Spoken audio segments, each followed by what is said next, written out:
have to put you on my other shoulder. I'll put you on my other shoulder. Fuck.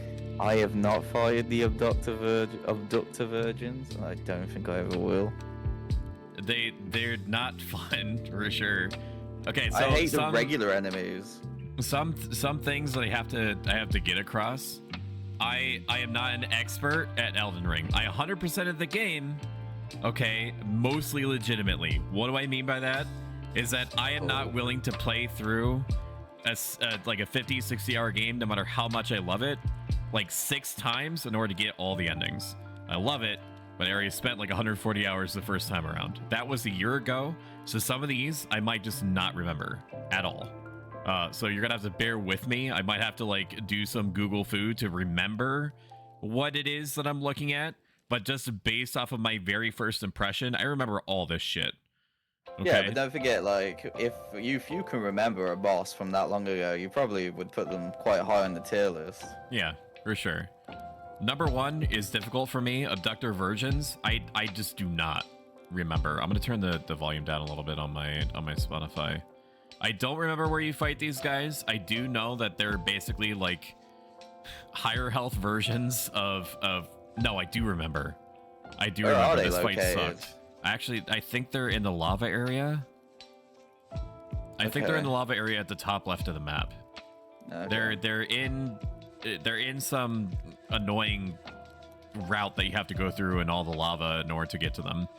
Fighting one of these things at the same time is really unpleasant. They're the ones that have the saw blade arms and stuff like that. One of them has like a different weapon attached to it. When you're fighting both at the same time, it really is just a situation where you're just trying to fight for your life, because getting grabbed by one of these things is almost instant death, or at least extremely unpleasant most of the time. I think that, like most bosses in this game, just having regular enemies be bosses was cute. I think it's cute, but they don't really classify as bosses to me. And what I think of bosses, I don't mind what my model just did. I think about like unique named creatures, which these are, but these are really just 2 of the same enemy in the same room that have maybe like a slightly different, right? Exactly.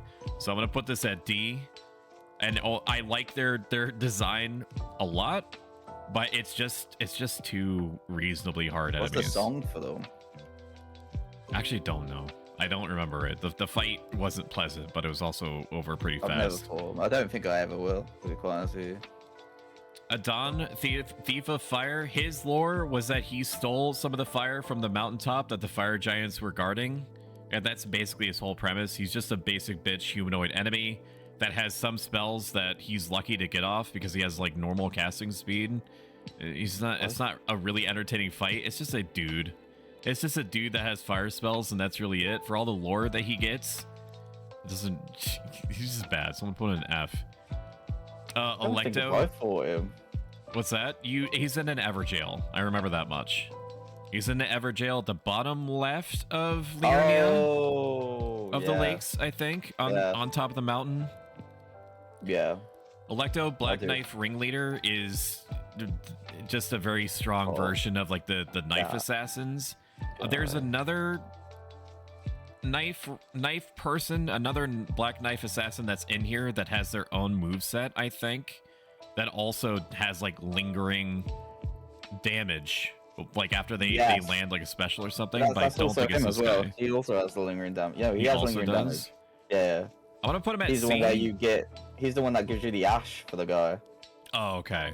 I'm gonna put him at C. Doge to you too, Bridget. I'm gonna put him at C because I think that I'll put him at B just because I like the design so much. You fight several of these assassin type characters throughout. He's supposed to be like the head of it, aka what's up? What do you consider these guys to be copies of the Dancer? Because literally that's all I think of when I fought them was Dancer from Dark Souls 3. They probably had inspiration from it. I didn't like they move in a very fluid, like alien kind of way, so I could definitely see where you're coming from when you say that. But I don't know if they're I haven't read anywhere if they're supposed to be like influenced by the dancer, but I could Yeah, see when it. I- The dancer is one of my favorite designs ever. Yeah. Also a bitch. Yeah. The ancestor spirit, you fight them in the undergroundy type areas in Necrom. There's 2 of them technically, and I don't know if the second one is here. But the fight is fucking majestic as shit. The way that it moves around, the pageantry of the area, the atmosphere of it, you feel like you're fighting this oppressive but innocent type of creature, this formidable thing that's also deserving of awe. So just for that alone, I'm gonna put it in B. It's not a hard fight. It's actually a pretty easy fight, including the variant of it. But just the pageantry alone, the majesty of the fight gives it the second spot. Ancient Dragon Lanciax. The most annoying thing about this thing, which if I remember correctly, you fight it around Landel, like the outskirts of Landel. It's fine. It's the first time, at least in my original playthrough, that you experience a dragon that's able to use lightning. Otherwise you fight it just like a regular dragon. It just has like after lightning attacks, or like it claws and then it leaves like little lightning AoEs that you're meant to avoid. It also has a interesting lightning type breath attacks that are visually interesting, but not that much more different than the regular flame breath attacks. I'll put it in C. It's where my instinct is leading me. It's neat. What's that? I did like how all the dragons had different types. So you did have like the lightning, you did have the scarlet rot, you did have the fire, you had the glint of stone. Yeah. It was quite nice to see. Yeah, I agree with that. Ancient Heroes the More. You don't realize this when you first fight this thing, which is just like a very frosty lady, and that's like the premise of it. You don't realize that when you fight this thing that it becomes, granted, a late game enemy in only like a certain number of spots. Like these things are not common, but it is a dude. It's a dude, and as much as I like the way that it moves, and that I think that its ice type, its Pokemon ice type themed moves are neat. The fact that it is just a dude, whether or not you realize it much later, kind of brings it down for me a little bit. But out of all of the enemies, it is very unique. It does stand out to me, so I'm gonna put it in C. Holy shit, there's a lot here. Astel, Yes. Natural Born of the Void. There's a second version of this that I think is tucked away somewhere, but I don't remember how to get to it. You see these things in the Necrom area, just kind of like chilling underground, and you also have to fight him officially once and unofficially again. He's named something different, but it's the same monster.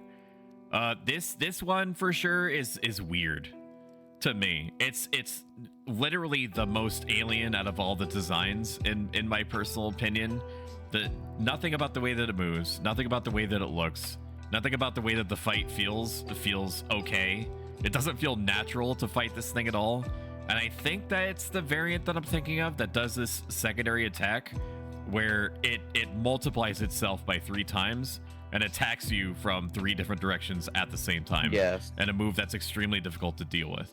Just because of the weirdness and the shock of dealing with something like this the first time, I would put it at a B.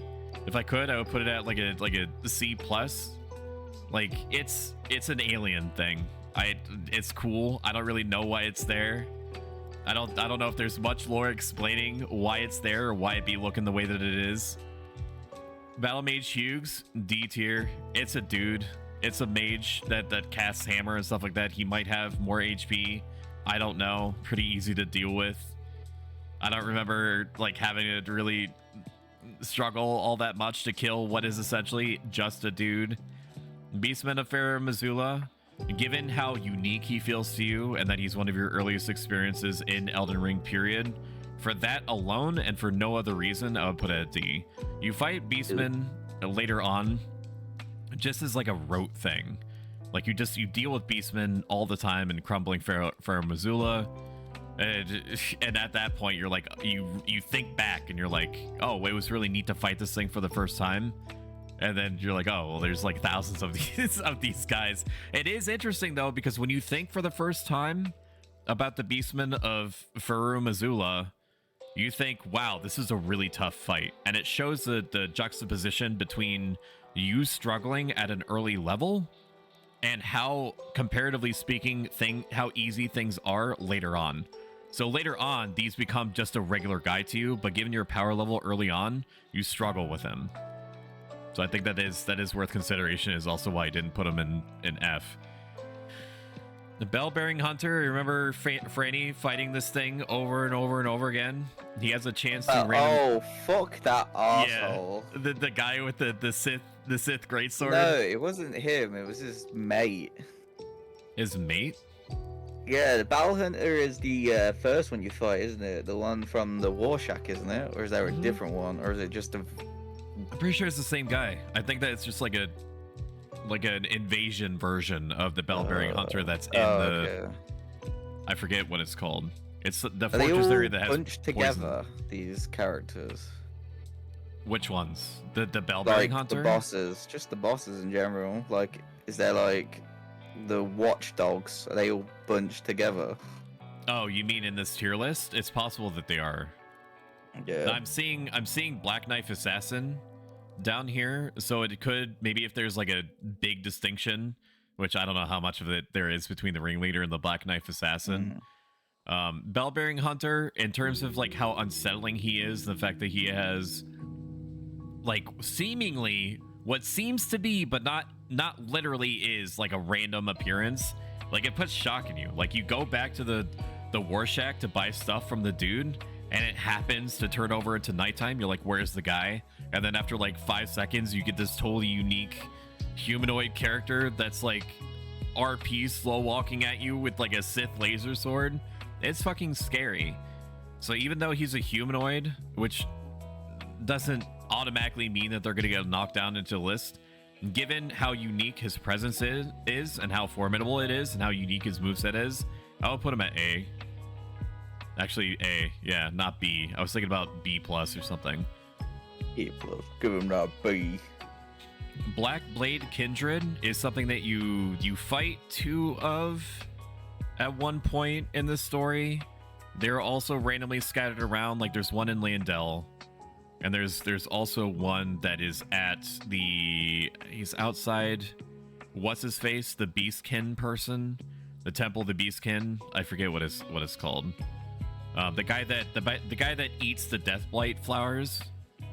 Right? There's one outside of there, and I remember being warped to inside of the church and spending like 400 arrows to kill this Black Blade Kindred to basically like super level myself.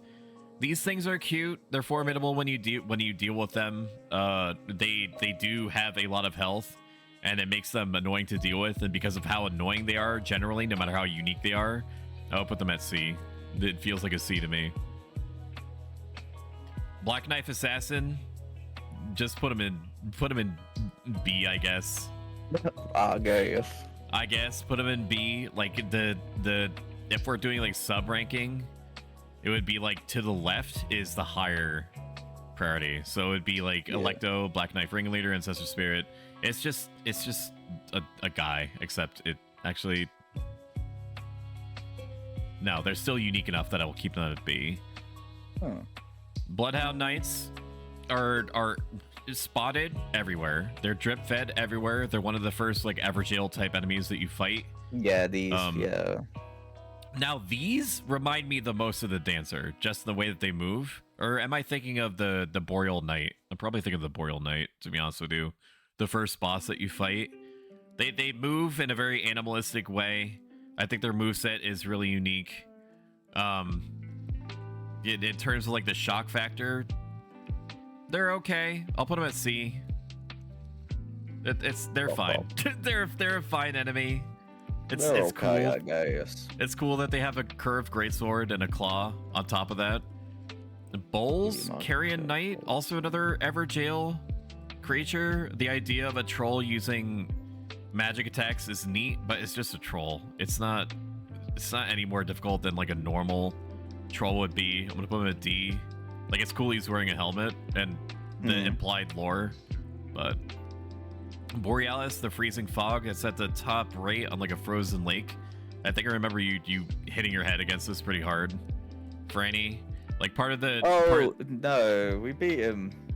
Oh, The first time I didn't expect him, and then the second time we beat him, we cleaned him up afterwards. Yeah, fuck that guy.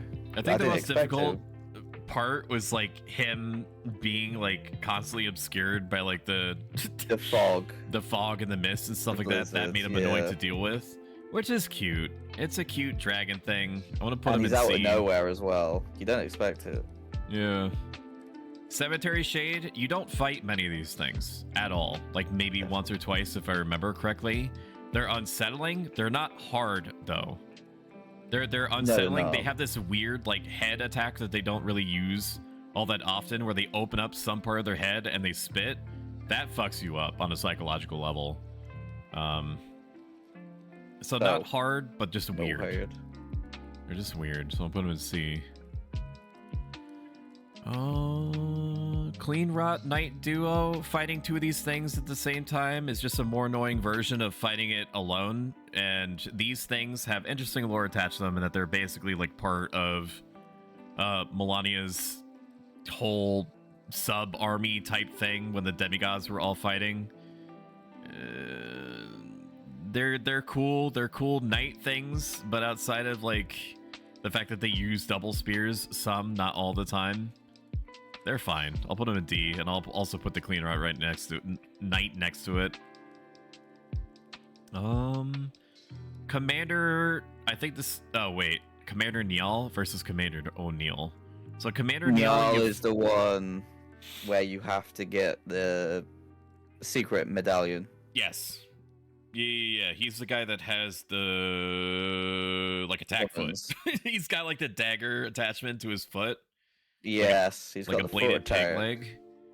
Yeah.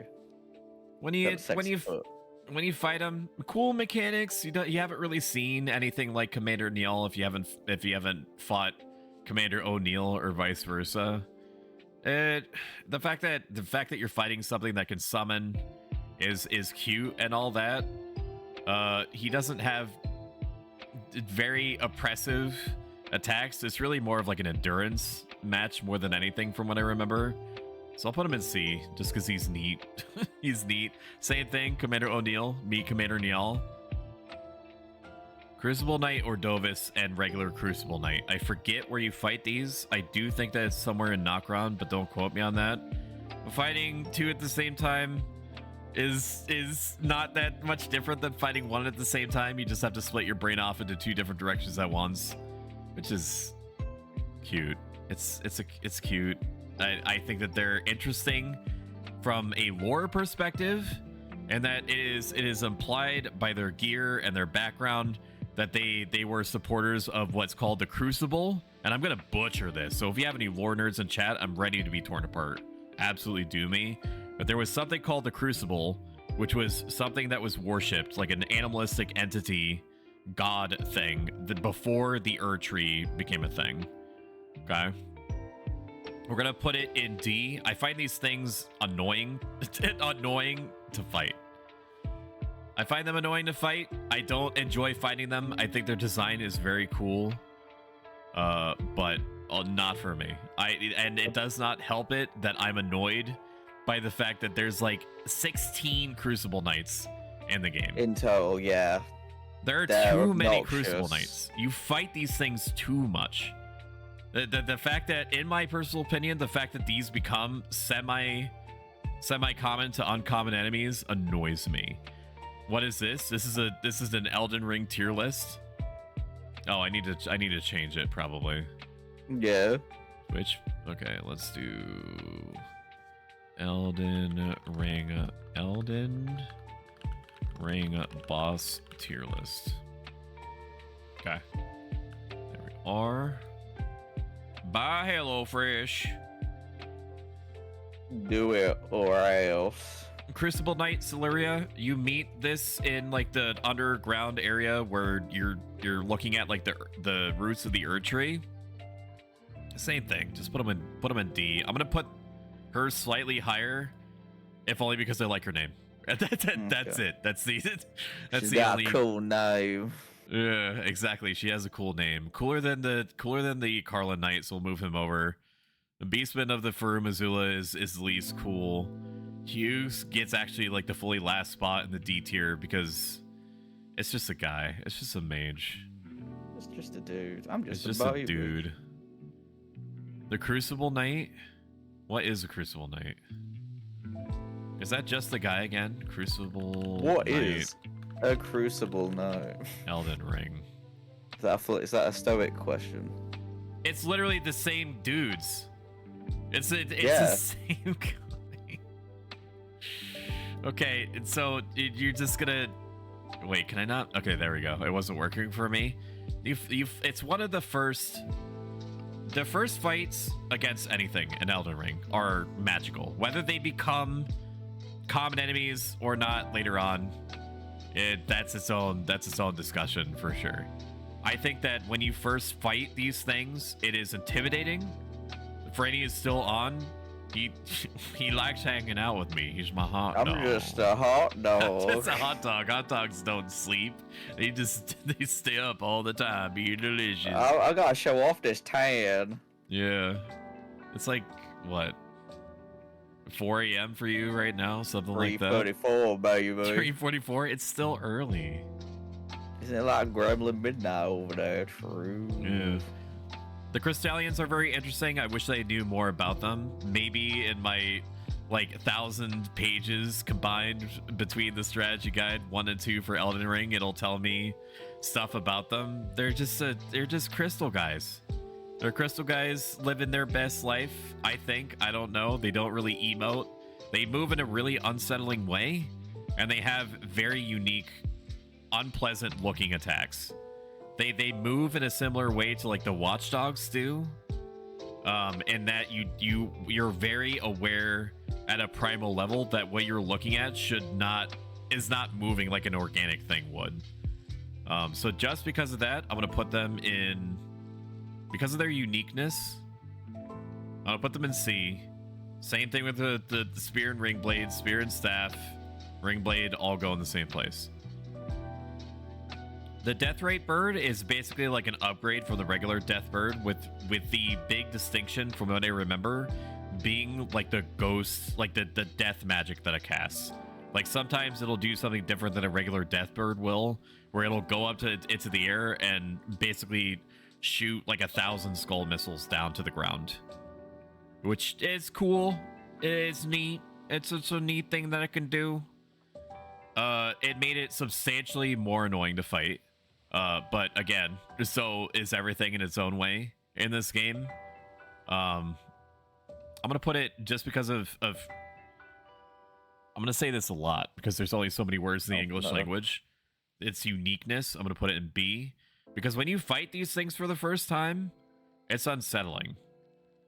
It's also one of the few enemies in the game that proper gets fucked up by holy magic, if I remember correctly. I'm gonna double check on that. I'll fuck you up. Deathbird, Elden Ring, Deathbird. What is that? Weaker to holy. True. An interesting aside, it's interesting to me that what is considered holy is what is considered by the greater order to be like the correct lawful element in the world. So all of the late game enemies, like Radagon, technically, sort of, literally. All those like late game characters that are considered like greater good aligned, or greater will, sorry, are extremely resistant to holy damage because they're representative of order, and holy is like the order element. So there's not a ton that's in the game that's weak to holy, which means that if you're playing as like a holy based magic caster throughout, like as your RP, you're gonna have a bad time. Deathbird also with B, less cool than the Deathrite Bird. Decaying Ezekiel's, Let me try to remember what this character is. Is that the giant ass dragon that's in? Zeke's. No, that's the decaying one. That's the one that does Scarlet Rot. Yeah, that's true. It's true. True and based. True. He's a bitch. True. That's the one that does Scarlet Rot. Okay. Wasn't remembering. I find Scarlet Rot to be just an overall annoying thing, and I find dragons not to be hard to fight, but annoying to fight. I'm gonna put him in Z tier. It's cool that he can do. It's cool that he can do Scarlet Rot type stuff,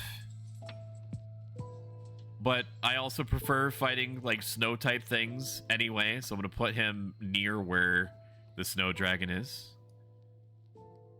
I don't know if he's less impactful to me than Cemetery Shade is, but he's definitely harder. That looks right. Demi-human chiefs, the like a ball of enemy characters that you're fighting at the same time. Like you fight two chiefs at the same time, and they have lots of little ads. They're not hard. There's just a lot of them. They're cute. They don't really appear that often. They appear in some caves later on. I'll put them in D. They're fine. They're cooler than the Beastmen. They're less cool than the Carrion Knight. What's that? Not as cool as you. Not as cool as you. Thank you for that. Demi-human queens. Same thing. Although they do have a unique aesthetic to them. I'm going to put them above demi-human chiefs. Nothing really to say here. They basically fight like trolls do. Maybe they're a little bit faster, but they don't really last too long. They're not very hard. The divine bridge golems, like the golems in general, are insanely cool looking. They're not hard to fight except for one. There is one of these fucking golems that is in an offshoot area that's by where you fight Radon. And he's in a secluded area that's extremely annoying to get to and has fucking nothing in it except for this golem. And it's the only golem that has special attacks. Like, it's the one that is constantly casting magic. Very annoying, very weird. I don't know why it's there. It triggers me, but it also makes me appreciate the normal ones more. Not difficult to fight. You basically get under them, and it's like Bob's your uncle. You attack the yellow parts, and, you know, then it'll basically sort itself out. But they are very intimidating. Like, your first reaction when you're seeing them is, what the fuck are those? I really have to fight that? I'm gonna put them... What are those? Up near C. Because of their impact, but they're not really hard to fight. Once you've killed one, you basically killed them all. Draconic Tree Sentinel. I don't even remember what that is. Draconic Tree Sentinel. Is this the one that's on for Missoula? The bridge? No. It's specifically talking about the guards outside of Landell. They're neat. Just a different version of Tree Sentinel. I think these ones get like either breath or lightning attacks. I think the Tree Sentinel is cool, and I like how the game is very willing to fucking jabait you ultra hard in two different ways. It tries to get you to use a stone key on what is immediately the most oppressive dungeon that you could use it on, right in the beginning of the starting area. Oh, that fuck, yeah. Yeah, and two, the Tree Sentinel is literally right outside the starting area. So, you know, once you've seen this Draconic Tree Sentinel, you've gotten used to, like, it's become predictable. So I'm still gonna put it in the C tier just because of how cool they are. There's a fucking fly in my house, and it better not be kind of bite me, or I'm gonna go outside and grab all of the spiders and bring them inside and name them. Oh my god, get Ellie. I'll do it. She doesn't care about the flies unless they're on ground level. I'll put this above Commander Neil because they have a horse. That seems good to me. And the Crystallian duos are cooler to me, and than the Draconic Tree Sentinels, so we'll shift those around a little bit. I would like to move this over here. Okay, well, how about this? And this, and that looks right to me. Dragonkin soldiers of Noxtella. These things, from what I understand, are like failed experiments. I don't know what they were trying to do with these things, or why you should care when you see them. They're definitely sad looking. They have to crawl across the ground. I think they were trying to create dragons. They're trying to create dragons, and they never quite got there. Which is definitely like an F's in chat type thing for them. See, they're not hard. You can basically do loop-de-loops around them, but they're neat when you encounter them for the very first time. I think there's two. There's one in the Scarlet Rot area, the Scarlet Swamp, and there's another one that's in Noxtella, which is what it's talking about right now. Less cool than the Crystallians still, but more cool than the Draconic Tree Sentinels. Dragonkin Soldier, literally the same thing. Just not in Noxtella. Dragonlord Pisidisax, unbelievably cool fight. The fact that it does a firing my laser type attack in addition to becoming like a storm cloud that yeets towards you. The whole fight is cool. The presentation is cool. It's in a unique arena. There's no fight that's in the game that's like it. Elden Beast, by virtue of being completely unique and everything, and the way that it's portrayed, and it's the last fight of the game, and you're aware, like, gamers typically have like a sixth sense when they feel or know that they're fighting the last boss of the game because of all the build-up and everything leading up to it. You know when you're fighting this thing that this is it, that this is the final boss. There's too much lore attached to this thing, really. It's amazing looking when you fight it. This thing basically is like an alien organism. It's an alien organism that either came with or produced the two fingers that instilled the greater will, created the Elden Ring, and so on and so forth. It's like this organism that like appeared in the lands between and enforced its will upon the world. Like overriding the Crucible and all that. I'm not VOD video. You're gonna have to watch his videos to get the full breakdown for sure. Elden Dragon Grail. I think this is like the giant dragon. It's a giant dragon that's in the Scarlet Rot area. Why can't I remember the name of it? That bothers me. Scarlet Rot area. Caelid. That's right. That's it, Caelid. It's in Caelid. It's honestly sad looking. When you first see it, you don't even realize that it's a boss because it's lying very still, and it's only until you see like a health bar appear when you're smacking away at it that it actually occurs to you that this is a thing that you fight. I don't think it even defends itself. It just has a ridiculously huge health pool. I think what it does is that it basically calls over other dragons to help defend it. And that's its whole deal. There's nothing like it in the game, but it's not what I would qualify as a boss. I don't think it can be tiered. Can be what? I don't think you can tier it. I mean, it's in the tier list, so I gotta do it. I'm gonna put it at C. No, D probably. I'll put it at D. It doesn't do anything. It's more of like an environmental object that has like cool implied lore attached to it more than anything else. Probably I'll put it pretty close to the front of D tier, if only because, like I said, you don't experience anything like it in the game again. And even though it's not hard, it doesn't attack you. The feeling that you get from wailing on something that is basically helpless and is crying for it makes you feel something. And for me, the fact that it makes me feel something bumps it up quite a bit. It's still gonna stay in D tier though. Elemer of the Briar is just basically like the OG real form version of the bell-bearing hunter, so I'm gonna put it up at A.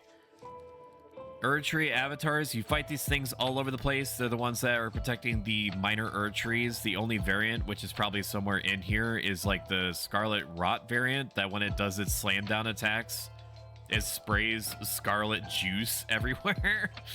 That's probably my least favorite one. Yeah. I'll put it in C. I think that they're a very cool, unique type fight once you figure out that they take typically long swings. That the worst attack that they really have is the one where they summon like the laser ball, if I remember correctly, and then you just have to hide behind something. The fact that you fight maybe I think like less than a dozen, somewhere around a dozen of them, kind of neuters them for me a little bit. Like the first time you fight any of these things, it's amazing. But once you fight these things for like the 8th time and you're just like, fucking die already. I just want my whatever random cracked tier thing this is. It's okay. I'll put them above Dragonkin, under Crystallion, because the Crystallions are much more unique and weird. Erdtree, Burial Watchdogs. All these Burial Watchdogs are going to get put in the same place. They're not hard once you get their mechanic, but they did instill actual fear in me. They're usually the first. The way that you fight. The way that these things move is deeply unpleasant. They move robotically and slowly until they don't. Okay, that's like it's either 100% or it's like 5%. Like there's no in between, and it switches gears seemingly randomly until they become a little bit more predictable as you fight them. I'll put them probably above the Elder Dragon. I'll put them above the Elder Dragon, but before the Abductor versions, just because of how much I appreciate the Abductor's design.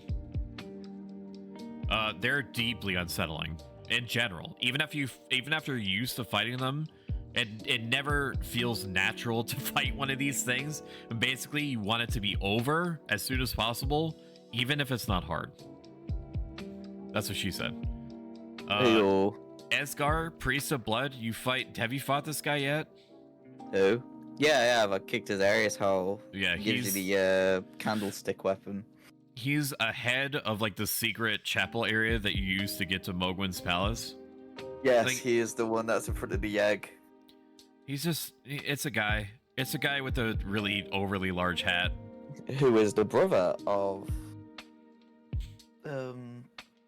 Moog, and Jimothy. brother of... No, he's the brother, isn't he? He says...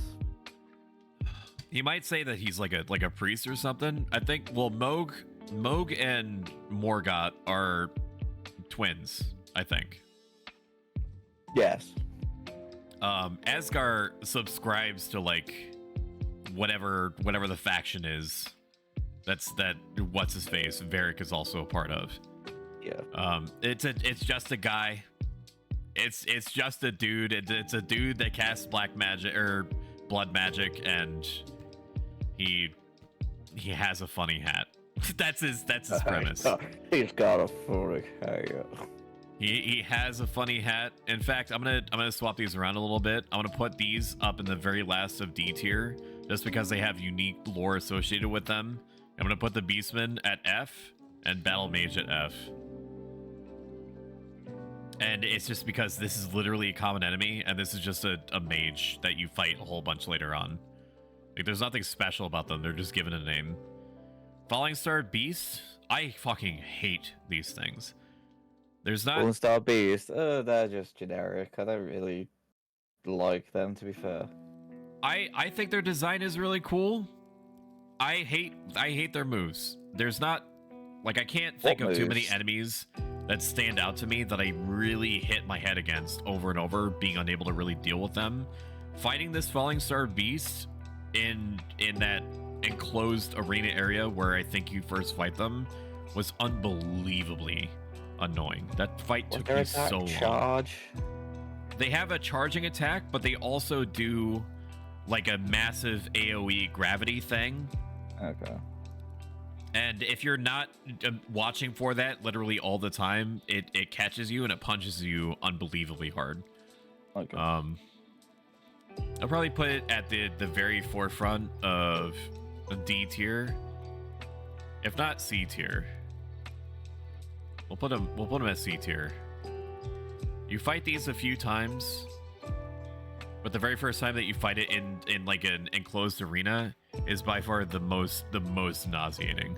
I think they're awesome looking, but really, really oppressive. The Fell Twins are like basically like ogre enemies. They have some unexpectedly fast attacks. This fight that it's talking about here is when you're running across one of the tower bridges. Running across one of the tower bridges, and everything fades to black. And you're fighting these things in like an abyss zone. I don't know why that happens. I don't know what the lore is behind that. I don't get it. I don't get why that happens. Like if these guys have like any special extra lore attached to them. It's cool that the everything else but you fades to black, but the enemies themselves aren't really special in my opinion. I'm gonna put them above Demi-Human Queens. Fia's Champions, aka the Simp Brigade, is neat. Is neat in terms of. It's just. What's that? It's just a glorified NPC invasion battle. Yeah, exactly. It's just a boss rush where you're fighting the NPC summons back to back. I guess it's there to just make you go, oh, I know these. Yeah, I know these guys. Yeah, I know these. Not what I would really like describe as super special. IMO, LOL. I wouldn't even consider it a boss battle. It's not really a boss battle, yeah. It's treated as a boss battle. It's like presented as a boss battle. I do think that they're cooler than a Dawn for sure, but that's not exactly like a high bar. No. The Fire Giant is awesome. Fire Giant is, yeah. I would say the first phase isn't. Yeah, I agree with that. But Because just he you just looks feel like a sad. giant. Like you don't want to fight him, right? You don't want to fight him because you feel bad for him. So it's just then when he gets to his second phase, you're like, okay, I'm gonna kick this guy's ass. The fucking chest eye though is Yeah. wild. It is wild and weird for sure. He also has some kind of like massive AoE attack type thing that he does when he's in the second stage. I can't remember what it is. But I remember helping people out with this fight literally all the time. I think he's a relatively easy boss fight as well, because all you gotta do is just look at the ground near enough and just hope he doesn't roll on you. Yeah. Yep, that sounds right. Flying Dragon Agil, he's like the first dragon that you fight, and even though you end up fighting like 8,000 more dragons, it's a cool fight. It's the first dragon that you experience, typically in most cases. So just because of the first impression alone, and because you don't really know how to deal with dragons at that point, I'll put him above. What's my instinct telling me right now? I'll put him above the Dragonkin Soldier. Maybe the Erdtree Avatar? I'm gonna place him below the Crystallians.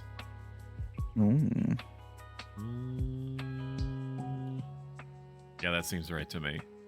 Frenzy Duelist, you fight him in a few different areas. When you first fight one of these guys, I don't remember him being typically hard at all. Doesn't really have that much HP, has some unique attacks associated with him, gives you some interesting axe type weapons, is gladiator themed. I'll put him at C. Doesn't really knock my socks off, but is a pretty unique enemy.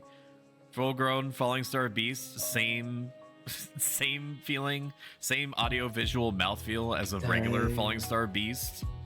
Let's put him above there. Put him above Falling Star Beast. There it is. Wait, there's one boss I haven't. Well, oh, I see it. Glintstone Dragon Adula, just a magic version of a dragon. that's all it is. I'll put him because he do be magic and all that. By the time that you meet this thing, you've already fought like 2 dragons already, so it loses kind of its luster. But it's neat that it's magic based. I'll put him. It's also Guardian, something that you have to get. Oh, there's 2 Glintstone dragons. Fine, they're both the same as far as I'm concerned. Oh yeah, which one's which? Which one protects the key? I think the Smaragd is the one that protects the key, and He's the better one. I think that Adula is the one that runs away a few times. Like No, he appears in the Rani area, and you fight him, That's and then the he Rani disappears. one. That's And the then Rani one, yeah. Right, you fight him for sure, when you're gunning for like the Dark Moon Greatsword. Yeah, it is. God Devouring Serpent, pageantry alone, super cool fight. Also has a gimmick associated with it as far as like the spear thing goes.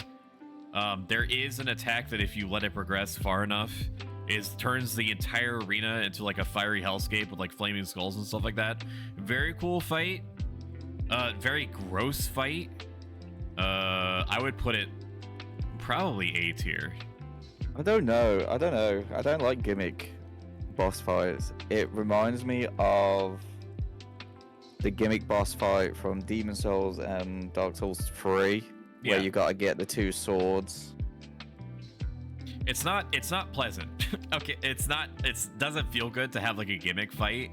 Like it's he has cool. the most XP, doesn't he? No, the most health out of all the bosses in the game. Also gives you one of the best weapons in the game, the Blasphemous Blade, I think it's called, the one that has like all the little grippy hands, which does like I don't remember, blood damage, fire damage. You love it when it grips, don't you? Yeah. But the whole fight is gross. The aftermath is gross. It was also when they told you after you beat him, reload the area and kill the lady because she's like trying to eat him. Because he's that's crying. That's what he does. He eats gods and acquires their power, which is why he's like, together we will become his family.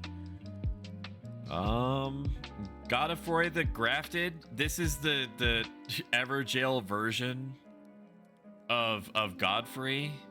I don't even know who this fucking dude is, and I think that it was extremely lame that they had Godfrey Part 1 be its own Everjail fight. That was the only time in the game that I was like, this is lazy as shit. They recolored his aura to make him look like a summon, and it's just the first phase. Like, you're not hiding anything, Miyazaki. I know this is Godfrey. You just called him Godefroy. F for sure. Even I don't know. He's not. He's in the lowest F for me. It's Godfrey's underformed twin. He could be all that he wants. They could have at least given him like a unique moveset or like a unique weapon or something like that. Like it's literally just phase 1 Godfrey, and that's it. Like that's the gimmick. I thought that was lame as shit. Oh wait, Godfrey, First Elden Lord. Who am I thinking of then? The Grafted. Hang on. Godric. Godric is who I'm thinking of, not Godefroy. Godric is the Godric the Grafted is the person I'm thinking of. It's just phase 1 Godric. Godfrey. Sorry, there's lots of G words in this. Godfrey, First Elden Lord. Very cool fight. I barely understand what's happening in terms of the lore. What I do. He's meant to be the protector of the Elden Lord or something. He's the first Elden Lord. Yeah, but he's also the protector. At some point, he becomes married to Marika. And it's when the Elden Ring shit was first happening, and basically the Erd Tree wasn't always there. Okay, the Greater Will is trying to exert its influence over the Elden Ring world. Marika was chosen to be like the figurehead, right? And she needed somebody that was really powerful to do the war and whatnot, to subjugate the continent and bring it under the Elden Ring's influence, the Greater Will's influence, the Two Fingers influence. And so she, like, Horlu was like, I'll pick this one looks good. And he became the first Elden Lord. And then when Horlu did the thing and he fucking kicked ass for reasons that I can't find an explanation to yet or don't remember, Marika basically says, I'm done. I got what I wanted out of you. Be banished. And he got banished, which created the Tarnish, because the Tarnish were divested of grace, like a fraction of the Elden Ring that's in everyone and everything was taken from them, which is why it's called the Tarnished. And she was like, once you redeem yourself from me being like, lol, get out, from being banished, and you come back to me and you're stronger again, then maybe I'll pay attention to you. That's the idea, is that he's just like a barbarian king that got NTR'd by Radagon. Who Radagon is literally America, okay, which you find out by doing the law of regression on his statue, which was sculpted by somebody who was not supposed to know that Radagon and America were the same god. and when there's a god, when there are two entities that are the same person, it's called an Empyrean, and blah blah blah blah blah blah. Okay, so I don't think that I think that the first phase of Godfrey is cool. I think the second phase of Godfrey also cool. I think it's a neat fight. I don't feel like it's a final fight. I think he's too easy. I love his second phase though, where he just turns into Zangief. Yeah, he turns into like a Street Fighter character. I'll put him above God Devouring Serpent. I believe Godfrey. Is it not Godfrey? Is it? Who's the fucker that you fight before him? The all-knowing. Oh, Gideon. Gideon. Yeah, Gideon was more of a second to last boss, but they don't consider him a boss really. No, they don't. He's supposed to have abnormally high cast speed. Like, he's supposed to be able to back-to-back cast spells at you.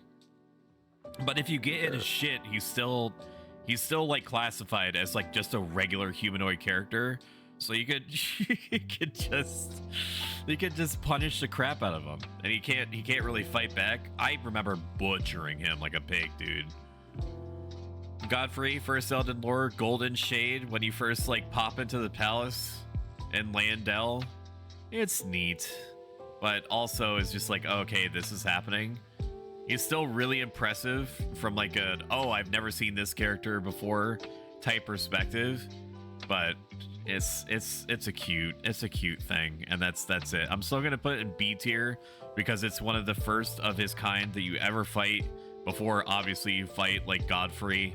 It doesn't really have any moves that are oppressive. It doesn't have like a ton of HP. It's just fine. It's fine to the point actually that I'll put it at C. High C. Maybe. Yeah, I'm gonna put it behind the Golem. It's not really, it doesn't really stand out to me. Godric the Grafted, for me, A tier. This dude is fucking unhinged. Okay, he's crazy. He's very clearly lost his mind. Outside of his fucking knockoff Everjail fight, you literally never fight anything that moves and fights like this dude anywhere else in the game. I would actually put him also above the God Devouring Serpent, but it's really close between the two. Godskin Apostle, these things terrify me. For Godric the Grafted, you have to remember young Stoic just walking into his realm, and he makes you eat your words of "I'm ready for this." True. He is definitely a ceiling for sure that you have to crash through. When I first fought the Godskin Apostle, like at the very bottom of like that vertical shaft at LMAO, deeply unsettling. I remember feeling physical repulsion when he got into his second phase and he like stretched out his upper body. I felt like physical fear, intimidation. I did not like at like a primordial level what I was looking at. So for me, I would definitely put it probably. Godric was gross, but he didn't make me feel the way that the Godskin Apostle did. I'm gonna put him above Godfrey, to be honest with you. Probably even above Elimer. He's not S tier, but he's fucking close. He's a grower, not a shower. Godskin Duo, same thing. You fight two of the most annoying, unsettling enemies in the game. It's cute, but by then you've already seen both of these guys. Godskin Noble, except for the move where and it's so annoying. Except for the move where he like blows up and he rolls at you for like 30 straight seconds. That move annoyed me. I think that he's very cool visually, but he's also very annoying, so I'm gonna put him at I'm actually not gonna put him in A.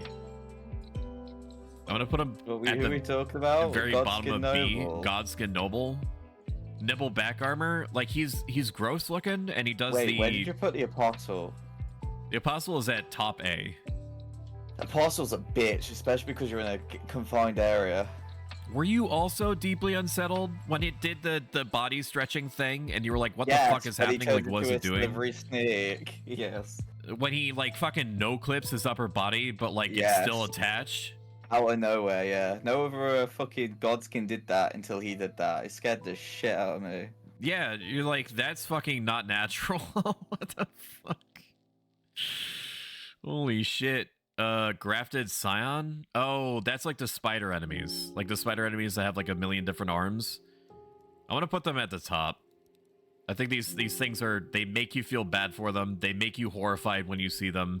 They're in an area that's populated by a bunch of gross shit all over the place. I love it. Here we go. I'm gonna respond to layoffs. Okay. Yeah, I mean, you see it. It's the very first enemy that you see. The very first enemy, and it's meant to be oppressive, unfair, and stuff like that. So the second time that you see it, when you're in the same area that Godric is, it makes you instinctively want to avoid it and not deal with it. And even when you are comfortable dealing with it, it has a moveset that's very sporadic, unpredictable, and covers a lot of area. Very unpleasant to fight. Grave Warden Duelist, same as whatever the other Duelist is. Same dude. This is the same guy. Is he the one with the two hammers? I think so. I think the Frenzy Duelist is the one that has the axes. I like him. I think he's cool, so he's gonna stay at C tier, but just at the very bottom. I don't think he's not great to me. He's not bad to me. Great Worm Theodorix? What the hell is this one? Theodorix? That's the one in the cave before you can use the elevator to go up to the plateau. Oh, you it's are where you blessed get with a the myriad summon. of souls. To Scott to Handle, thank you so much for trusting me with your raiders. Shout out to Scott to Handle, one of the most interesting... I'm a hot dog. The most interesting streamers that I've met in a long time. I just love everything about his streams. I think he's super neat. Thank you for shouting him out. Flisklit, I really appreciate it. Oh my god, how is your stream? I see that you're still enjoying Silent Hill, which is good. It's a great game. It's an awesome game. Happy affiliate anniversary / Streamiversary. Thank you, thank you, thank you. And peace signs to you too, the Scott greeting. I don't respect the Great Worms. I don't respect the Great Worms. I think they're cool conceptually, but they're gonna rank below. Wait, is this the same? Is this the magma worm? Or this is a magma worm that's up at the top of the castle. The alternate route to no, it's not. No, it's the not. Atlas Plains. It's not. Look at the picture. Makara's. That's the one that's in the lava cave? Area. Yeah, that was in the cave. Oh, apparently you can make the giant land octopuses nearby attack Theodorix. What? Apparently there's octopuses nearby. Silent Hill's kicking my ass, but it's still cool. It's amazing how punishing those PS1 games were at the time. I think it was just because we had like an unnatural amount of endurance and motivation as kids or kid adjacents that it didn't even occur to us that it was as hard as it actually was. I think it's because they made it hard because they want you to play it for longer. Yeah, exactly. Like it was. Whiner. It was not. Franjamin is a whiner. That's what it I'm said. A whiner. That's what. It's a wiener, but Sussy doesn't. Sussy struggles with some pronunciation sometimes. Thank you so much for the raid.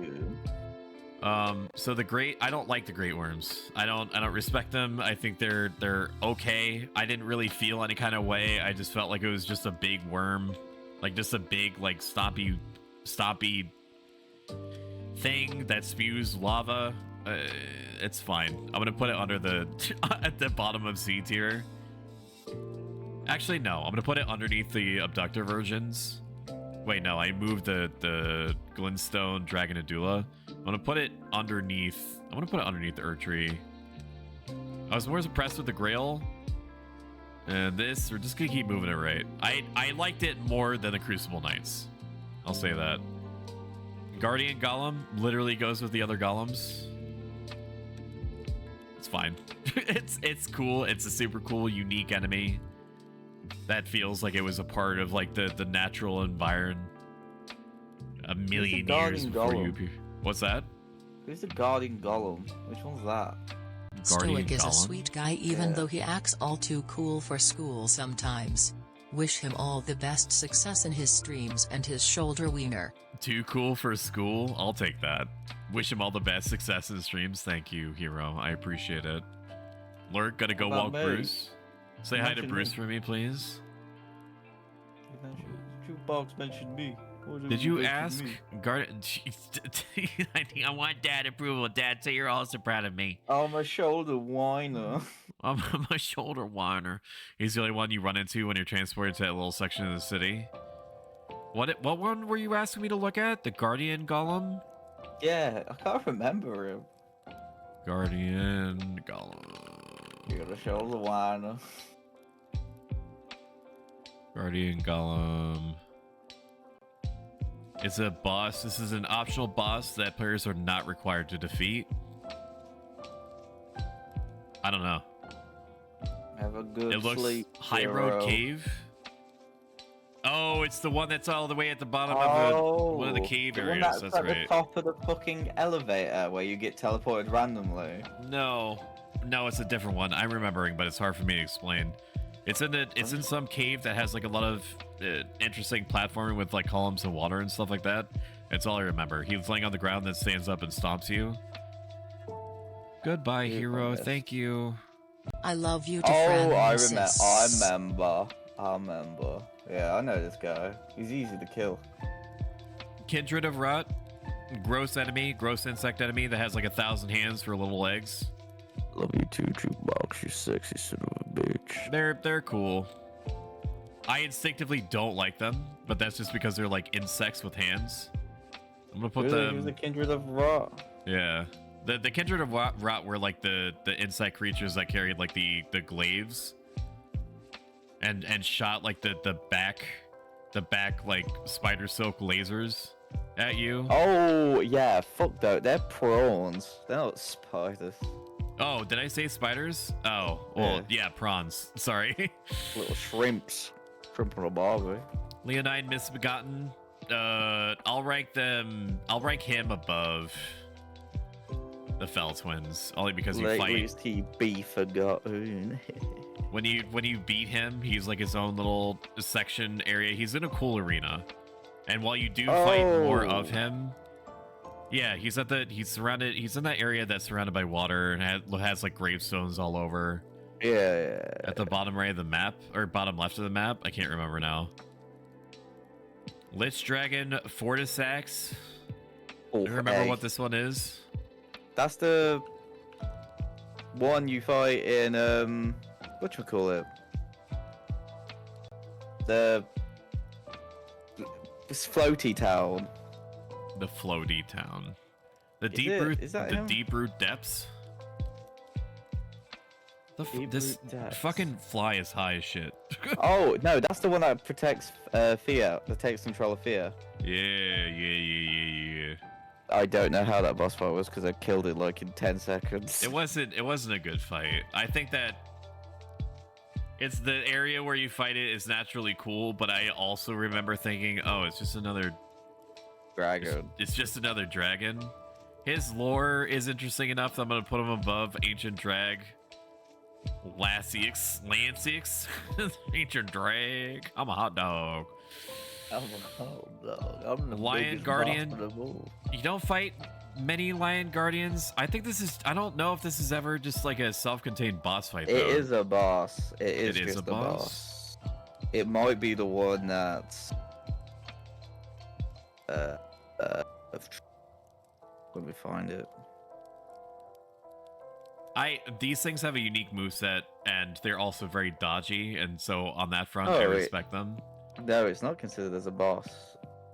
They randomly appear. Like you fight one in Stormvale Castle, and then you fight Which is like a bitch. like a couple of random ones in some other fortress area. I can't remember. There's one where there's like 3. And you fight a bunch of them, which is probably what you're thinking of in the Fortress of Caelid. Yeah. I remember that.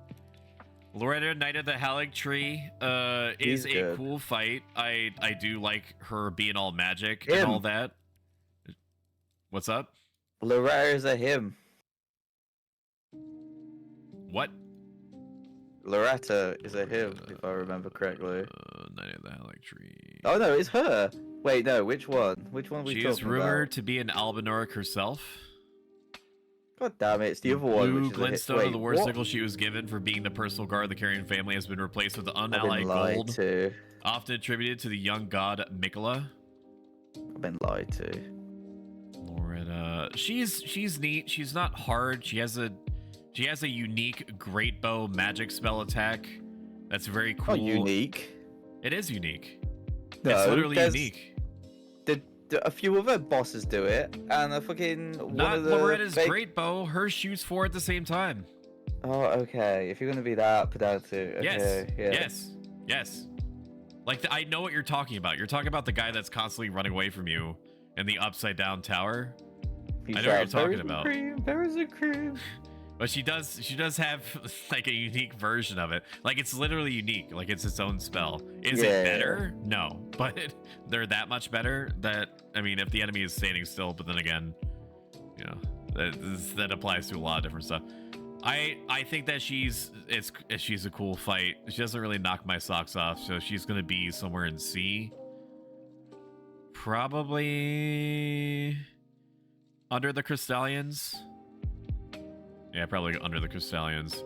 Mad Pumpkin Head Duo and Mad Pumpkin Head. I don't respect these things. And I remember when you tried to summon the Mad Pumpkins, For Melina. and he was like the AI was like blind and like literally blind.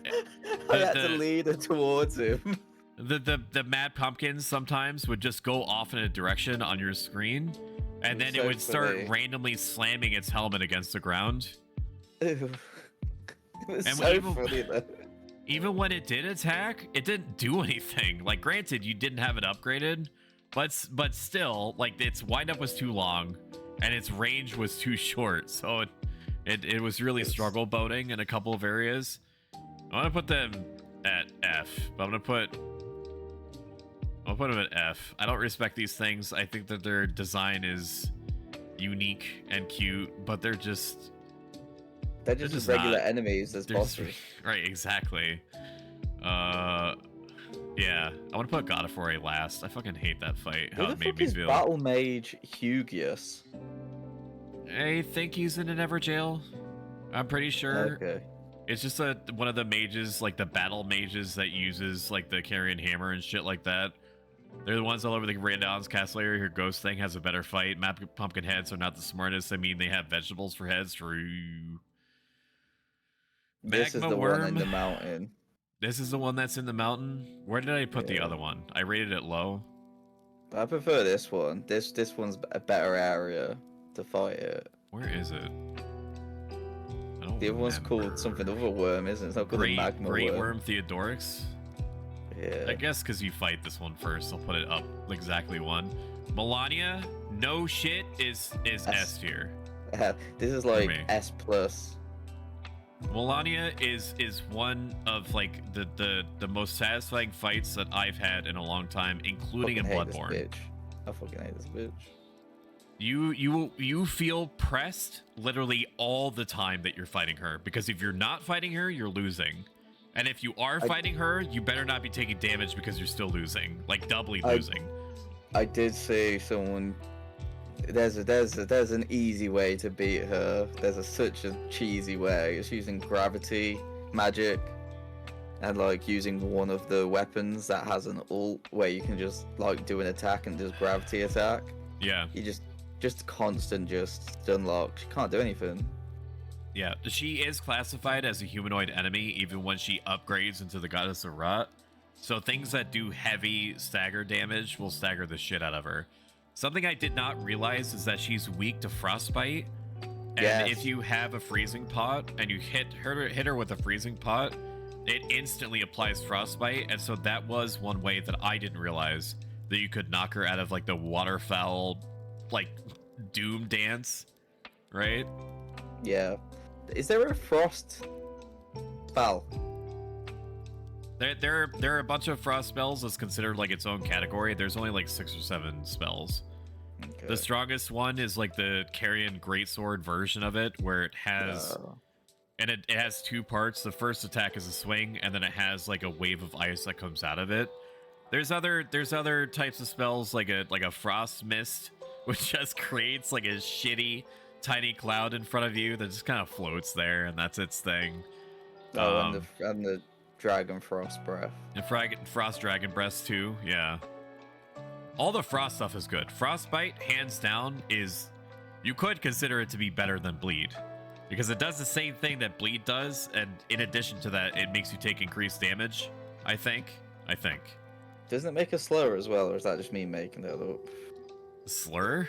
What do you mean? Slower. It doesn't make say slurs. It's Imagine like- an Elden Ring boss that made you say slurs. Like she's drunk.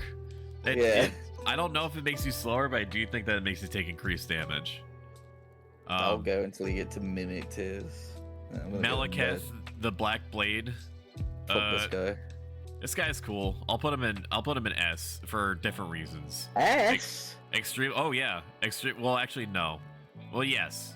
No. Maybe. I want to put him No. before Godskin Apostle for sure. He's up there. I wouldn't put him with Melina or Elden Beast. I The think he's a Slurthy? good boss, but I don't think he's up there. I put him up so highly for a few different reasons. One is that Okay. up until that fight, it doesn't even register to you that he's an enemy. Like he's just like a sad beast Technically- guy that's trying to Technically, if you go to his area with a rune equipped, he will Yeah. attack you. Yeah. No, I know that part, but also if you hit him enough times, he like snaps out of it, so to speak, and I know he So does, you're- but I hit him again. yeah, exactly.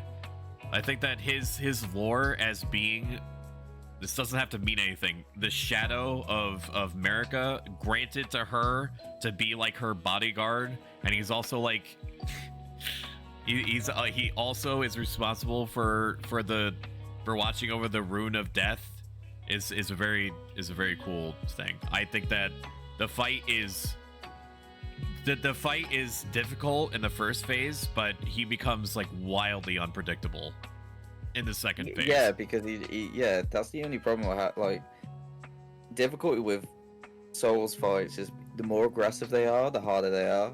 I don't Yeah. mind bosses which are slow and do a lot of damage. So like for Fire Giant to me is an easy boss, but for like Malekith, he's just a fucking dickhead. Yeah, he is. Margaret the Fellow Omen. Everybody remembers their first. I actually don't. He We're kicked my gonna- dick. Yeah, that's what I'm saying. I think he's a very good ceiling. If you can't beat him, you can't progress. So I think he's a good ceiling. I think it's the first time where the game it like tells you, okay, stop. Like stop and go do other Yeah. things before you try Well, to yeah, deal with because this. literally, if you actually don't die up to him, is it up to him if you don't die? They don't take you to the round table. I don't know. I never heard of that. I'll have to look more Because into I that. remember when I first went to the round table, it was because of him. He killed me. And I went. That is interesting to think about. I do know that it's possible to just go past the first grace and not be able to level, like literally at all. I think That's that funny. Northern Lion did that once. He just ignored the first grace that you come across, and people were like yelling at him, bro. People were yelling at him like that he missed this thing, and he was like, I have no idea what you're talking about. This is my first time playing this game. I have no idea what the rules are. I don't know what you guys are saying to me. You could miss it. It is something you could miss. Yeah. Yeah, and he went right past it. He just went a direction. I would put this at probably the top of C. No, he's a good ceiling. He's got to be at least B or A. No, he's not a B. He's a good ceiling. Maybe I'll put him above Estelle, but he's not going any higher than that. He has if you can't beat him, it tells you you can't progress. I respect what he is, and yet it did not make me feel any kind of way. I was just like, this is a neat first boss. I can't wait to see what else there is. Yeah, but for a lot of people that first start the game, to come up against him, they're gonna shit themselves. People that played Souls games are gonna beat him easily. Yeah. When you rat, you rat. Think about it. When this first boss fight for this first time playing Souls, this guy, he's only got this weird stick. Then halfway through the fight, he comes out with lightning shit. You're like, what the fuck? You're right. I'm still not. I'm sorry, Franny. I'm not gonna do it. I'm not gonna move him above Fire Giant. I didn't Margit, however you say it, didn't really make me feel anything aside from that's a neat design, and that was about it. Yeah, but I'm looking at it from a new player's perspective. Well, the new player could suck my dick. How about that? Yeah, but fucking all of it. The Tree Sentinel is to make down. The Tree Sentinel is to make you go, oh shit, I ain't fighting that yet. Yeah. I understand what you're saying, and yet he stays under Fire Giant. I'm not compromising. Okay. The Mimic fight is cool unless you know it's coming. If you know that it's coming and you unequip everything, then it's a cute Dark Link type experience, but it's not really inspired, is it? No. It's not really unique. It's been done before, which you could say a lot of stuff about a lot of video games, but I understand it. It's gotta be. You don't even get the Mimic tier from killing him, so you get it pretty soon after. I know you get it pretty soon after, but you gotta find it. It's not like it's just given to you. I'm gonna put him under the Clean Rot Knight. D tier. It's just you fighting yourself. It's cute. Do you mind? I got Margit in 3 tries. He really wasn't that bad. I didn't know the Mimic was coming, and I was like, I'm kicking my own ass. Do you mind? It did occur to me. I'm pretty proud of myself. I did naturally, allegedly, think to myself, what if I just equip stuff and go into the fight? Does he literally copy what I'm wearing? And I was right. So I was pretty proud of myself. Miranda the Blighted Bloom. The flowers should not have their own boss fight. No, this one's boring. To be fair, you're in a confined space, but other than that, it's just boring. It's just a flower. It's just the big flower as a boss. Omen Killer and Miranda is rated lower than Miranda the Blighted Bloom because it makes no sense why the Omen Killer is there and why it would be helping the plant. He's getting high, bro. I guess. I don't know why he's there. It doesn't do any. It doesn't mean anything that he's there. He's getting high. He's getting fucking buzz. It's like I fought the Omen Killer in that really fucked up, awful oppressive, swamp area where all the Albanorics and stuff are in that village. It's neat that you fight the Omen Killer there, but it's just it feels the same to me as Godofroy does, and then it's okay, well, we didn't know what to put here, so put an Omen Killer here, and I guess a plant. They did that a lot in a lot of dungeons, though. You fight the demi god witch or something twice. Yeah. You literally fight it once, then it's in a dungeon 10 minutes away. Misbegotten Crusader was cute. I think the Misbegotten Crusader is when you fight him in the ahead of the festival, Radon Festival. It's just a misbegotten creature. That's all it is. But where did I read that? No, it's the other one. It's the one next to it, which is the one before the festival. Oh, right, where you fight him at the same time, yeah. Yeah, Misbegotten Crusaders, the dude. Do you remember that randomly appeared and scared the shit out of me? Yeah, yeah. Moog, Lord of Blood, I'll put him at just because of what he is, what he represents, what he looks like, his unique fighting style. And he protects His really, really disgusting, weird lore. I'll put him in B tier. I don't think he's gonna go much higher than that though. Do they say who's in the egg? It's Michaela. Oh, is it? Yeah, Michaela's supposed to be the one that's in the egg. What, trying to Basically, rebirth? and prepare for the lore butchering to continue again. Gaslighting like Resident Evil.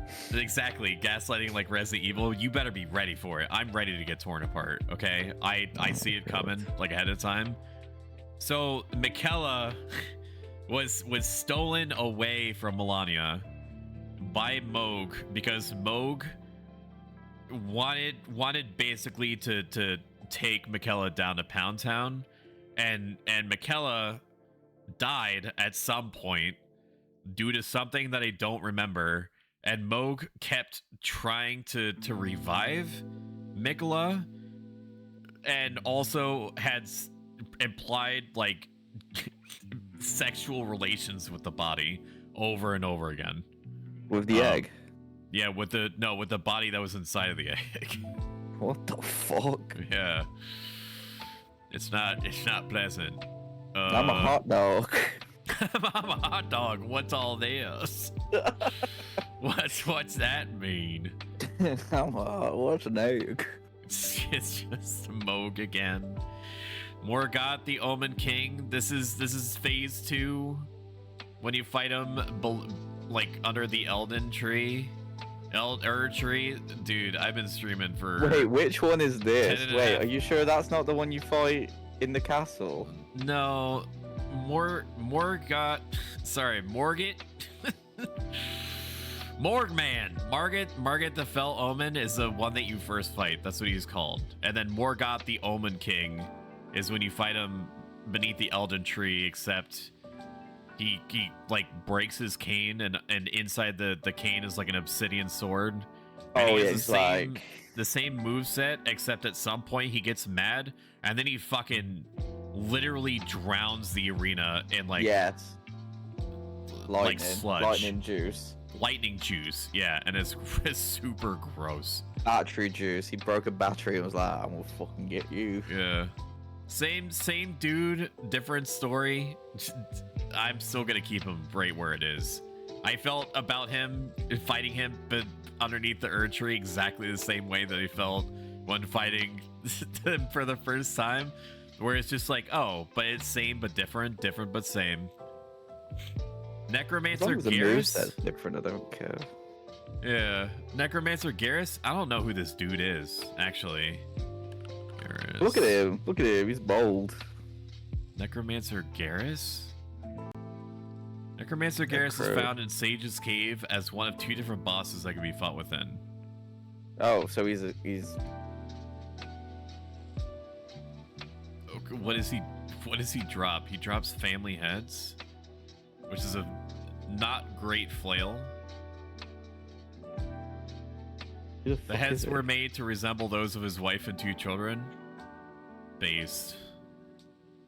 I don't know who this dude is. Yes. He is in the location with the Black Knight Assassin, where the Black Knight Assassin is behind a fog wall, while he is the one that's behind the door which you have to unlock.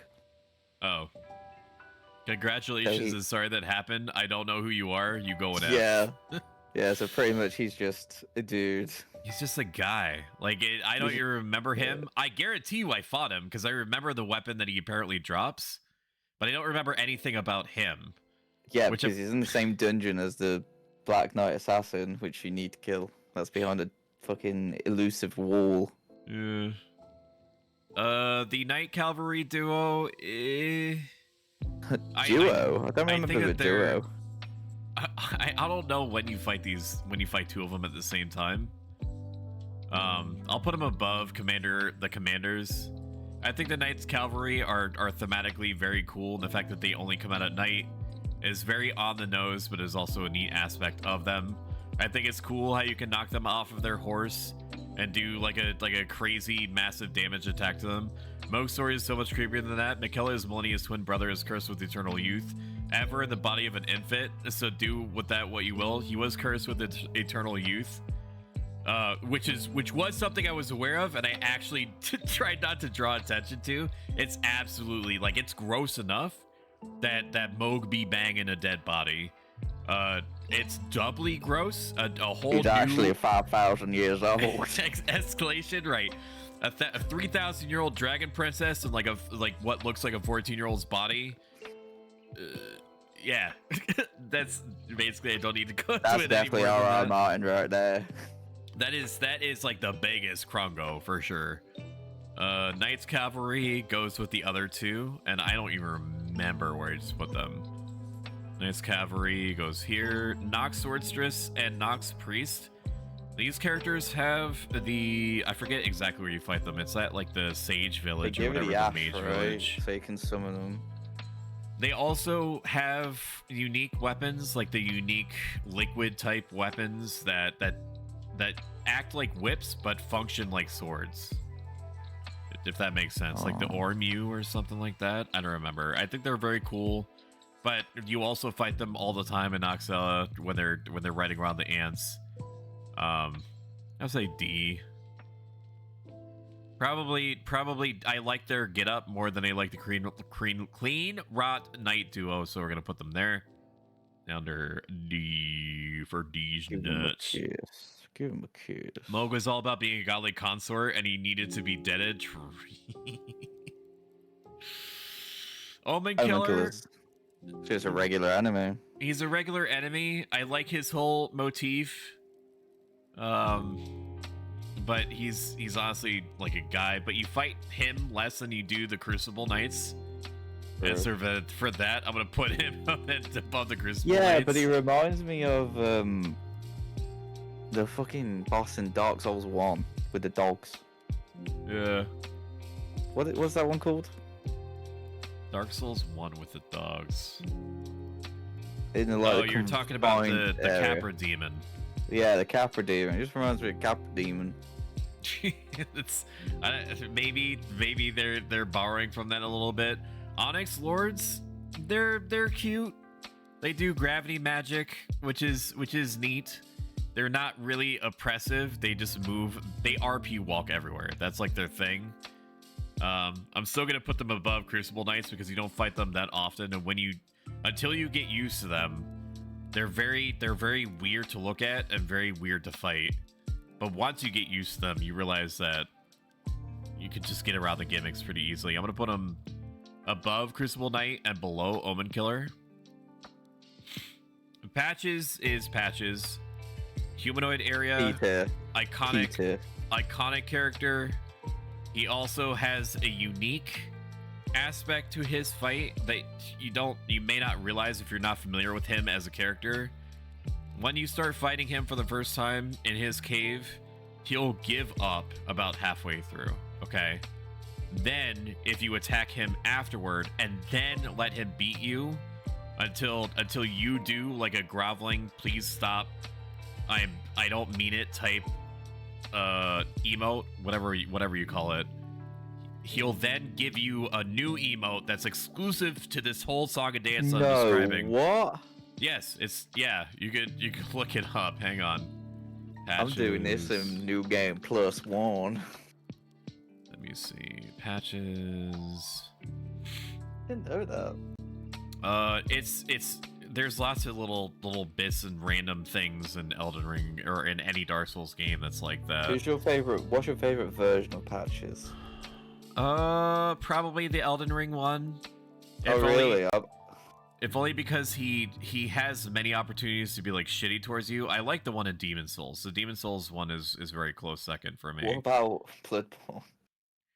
And Bloodborne, I don't really consider that to be Patches. I think that It is Patches though. It's Patches of Spider. But it's like a self-insert. It's like a you remember Patches, right?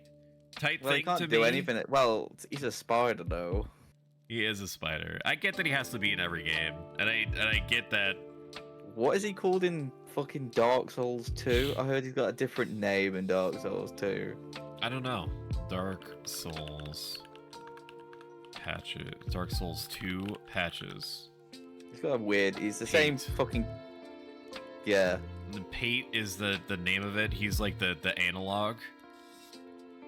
He still does the same shit though. Like he still is like, I he heard that there's literally treasure looks like- yeah. through this door, and then he locks the door behind you, and a bunch of like enemies appear, and then when you go Same talk to him voice again, actor as well. Same Yeah. voice actor as well. Yeah. he's like, "Oh, you survived! I'm so thankful."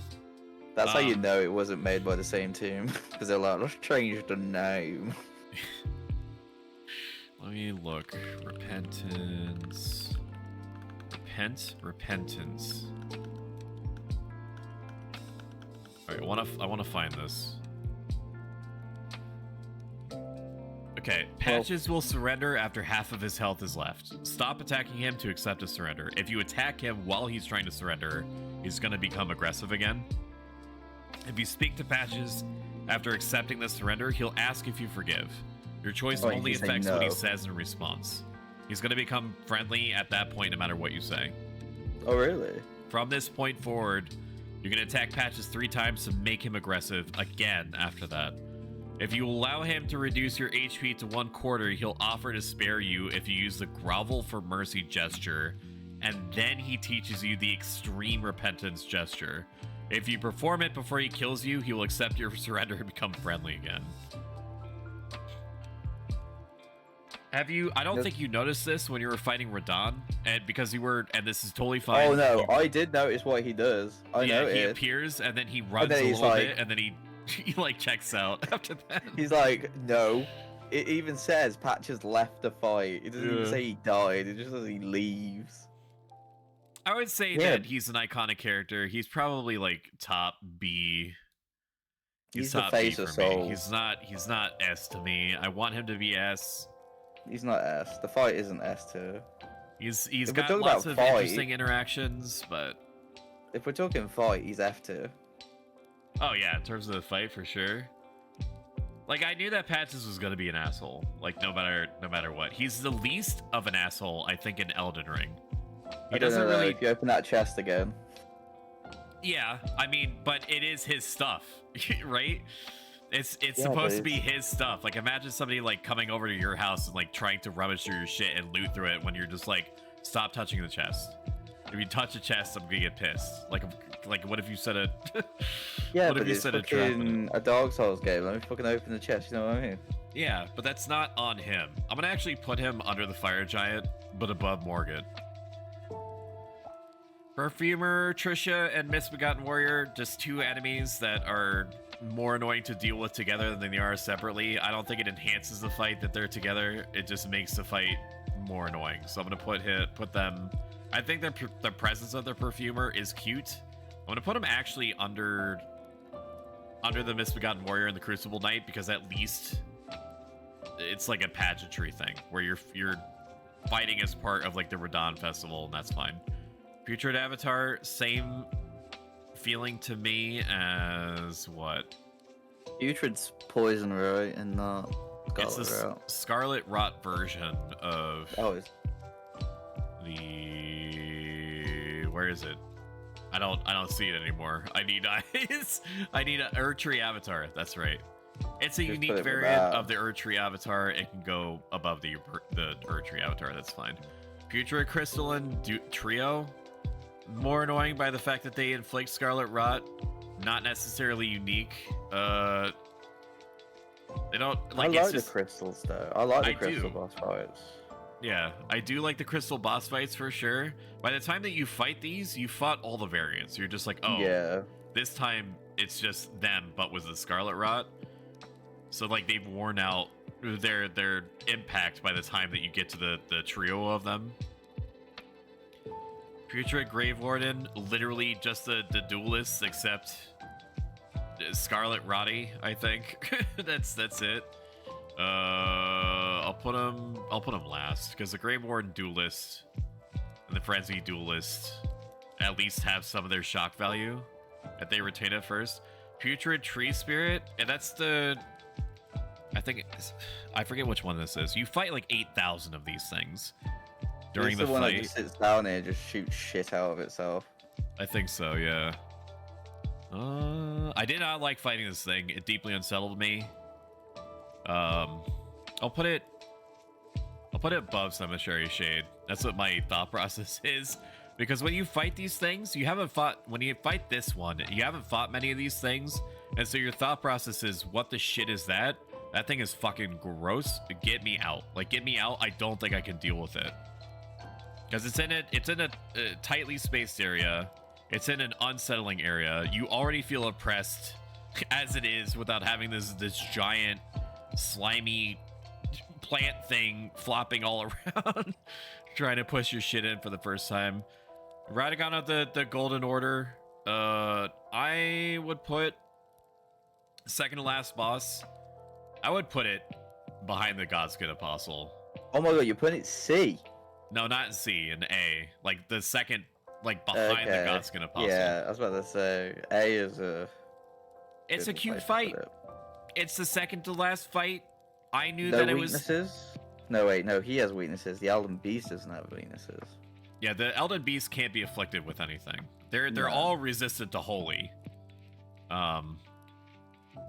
It's a neat fight. He has some unique moves. Not really hard, I would say. And I Once don't you've think that fought it him could. a few times, you just know his pattern, or you know what moves to look out for. Right. Red Wolf of Radagon. You fight a few of these, not too many of these, but you do fight them. The first time that you fight these things, their move pattern is pretty annoying, and then they're very inclined to dodge, like, all the time. They're very inclined to dodge, and they have some unexpectedly fast attacks. And when you fight the Red Wolf of Radagon, the first time, it's in the Liurnia place. I'll put the Red Wolf above... No, not above the dragons. Probably above the Putrid Avatar. When it's the first time that you've... Okay, I was about to say the most forehead sentence of all time. When the first time that you fight this thing, it's in an extremely small area. It's an extremely small area, so it gives you way less time to breathe. You don't really have like the appropriate amount of time that you would like to react to what it's doing and learn its patterns. It is unpredictable, yeah. And So we got 8 minutes to finish this.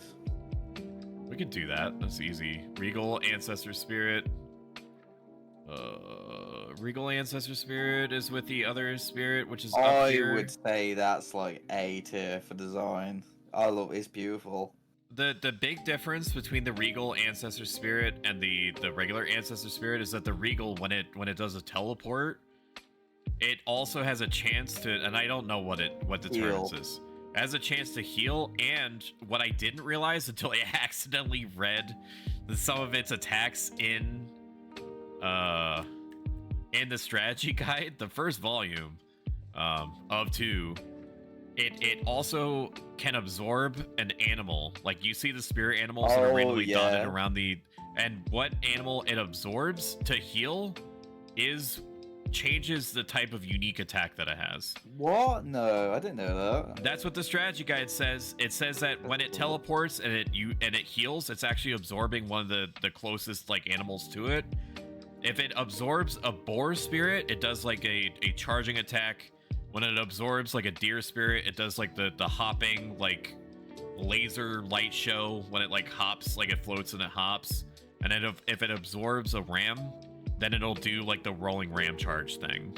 That's cool. Okay, I like that a lot. That's got to be A tier then. It's high B for me, I think. It's got to be higher than the other one.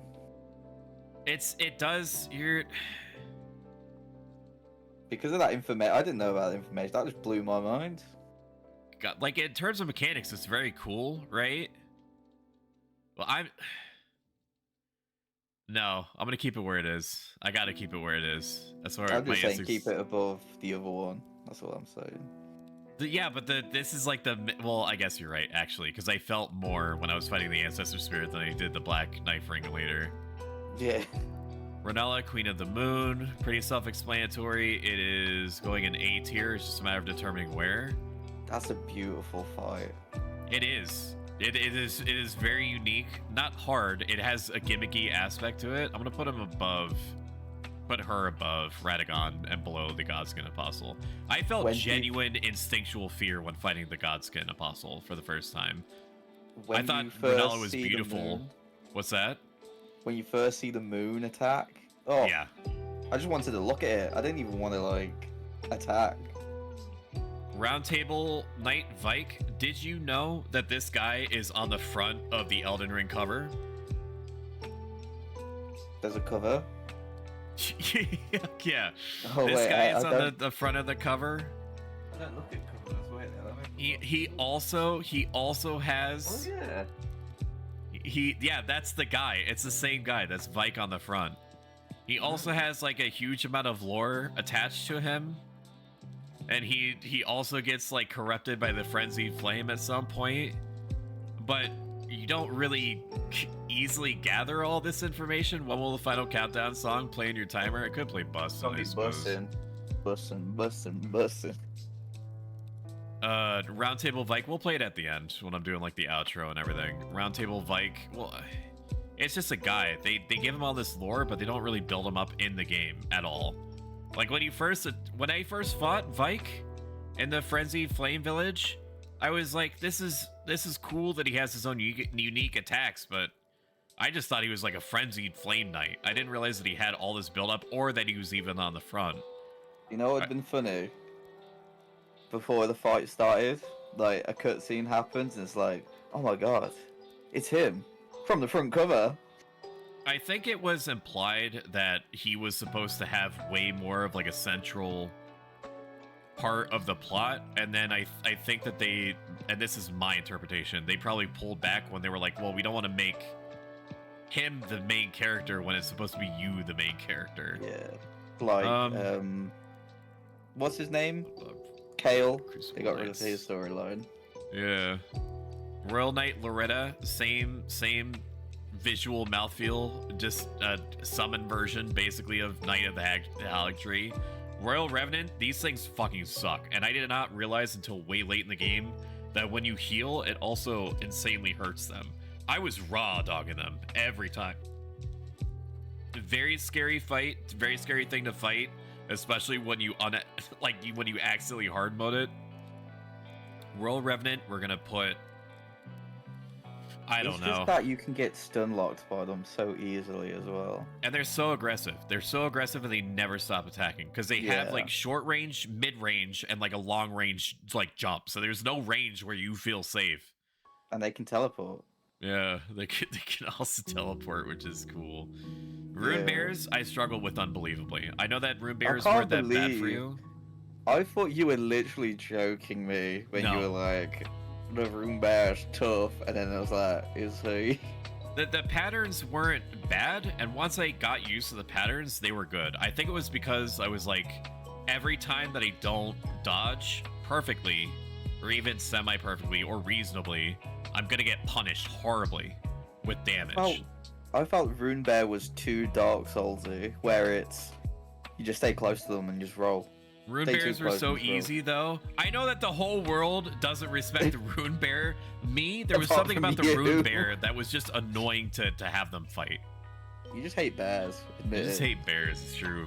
Especially bears with the runes on them. Well, I'm a hot no. I'm a hot no. I'm going to put them above the Crucible Knights. There are numerous bears out there, but this one is mine. Red card, Lord of Blasphemy. Literally the same fight as... Where is he? God Devouring Serpent. It's just is it it's the like, same oh, fight though? Because you literally were talking about the skull fire, the fire skulls. Yeah, it is a creepy reveal when he whips out the sword and all that, but it's the same. It's the same fight. As you cross the bear, Sanguine Noble. These things are annoying, but I wouldn't really consider them bosses. I'll put them above. They're unique for sure. I'll put them above. Sanguine Nobles. Who are they? The Sanguine Nobles are the ones that have, like, the long S-stocks. You don't fight them often. There's, like, there's a temple... Oh, are they the ones that can put them together? I think... I don't know. Then, I don't know what you mean. And do, like, a holy attack. No, these guys are different. They're just like fencers, basically. You don't fight many of them. You fight one outside of in Mogwin's palace, and you also fight another one that's by like the abandoned church where Varric hangs out in like Liurnia Lakes. I don't know if there's a third time. Scaly Misbegotten. I don't even know who you are. I don't know who this dude is. I'm gonna put him at the bottom of the Misbegotten. Oh, it's the. Yeah, I know who that is. It's just an easy fight. Yeah. It's like one of the early dungeons. That is your cross to bear. True. Sir Gideon Ofnir, the all-knowing. I think it's cute. I think it's kawaii that you fight Gideon. All that I felt when I fought him was why. Like, I knew that it was coming. I didn't read ahead of time. I didn't know ahead of time I was gonna fight him. It's just one of those things where you know that you're gonna end up fighting somebody. Yeah, but his reason is I don't want you to be my king. I don't want you to be my king. You could never. You're shit. I should be the king.